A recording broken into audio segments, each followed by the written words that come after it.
If you want to learn how to use Facebook Marketplace quickly and confidently, you're in the right place. In this video, I'll walk you through the basics of finding items, using filters, contacting sellers, and even creating your own listing to sell something yourself.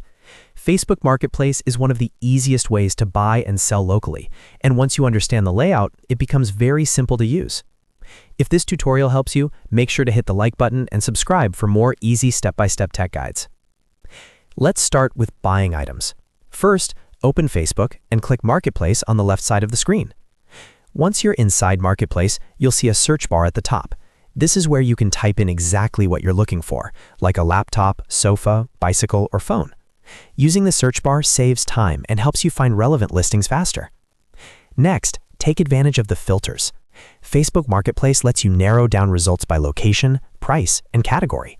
This is really useful if you only want to see items near you, if you have a budget in mind, or if you want to browse a specific type of product. Applying filters makes your search much more accurate and helps you avoid scrolling through listings that do not match what you need. Once you find something interesting, click on the item to view the details. On the listing page, you can check the photos, description, price, and seller information. Take your time here and make sure the item looks like a good fit before moving forward. If you have questions or want to arrange a purchase, click Message Seller to contact the person directly. This is the quickest way to ask about availability, condition, pickup, or price. Now, let's go over how to sell an item on Facebook Marketplace.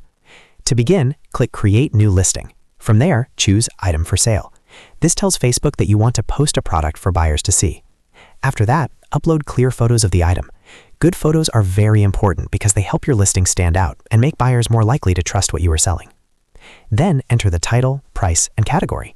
Your title should be simple and descriptive so people know exactly what the item is. The price should be fair and realistic, and the category should match the item as closely as possible. After that, add a description and your location. The description should include helpful details like condition, size, brand, or anything else a buyer should know. When everything looks good, click Next and then Publish. Once published, your item will be live on Marketplace and visible to potential buyers in your area. From there, just keep an eye on messages and respond when people reach out. And that's the basics of how to use Facebook Marketplace. Whether you're buying something local or selling items you no longer need, this feature can save you time and help you connect with people nearby. If this video helped you out, don't forget to like, subscribe, and check out more tutorials for simple walkthroughs like this one.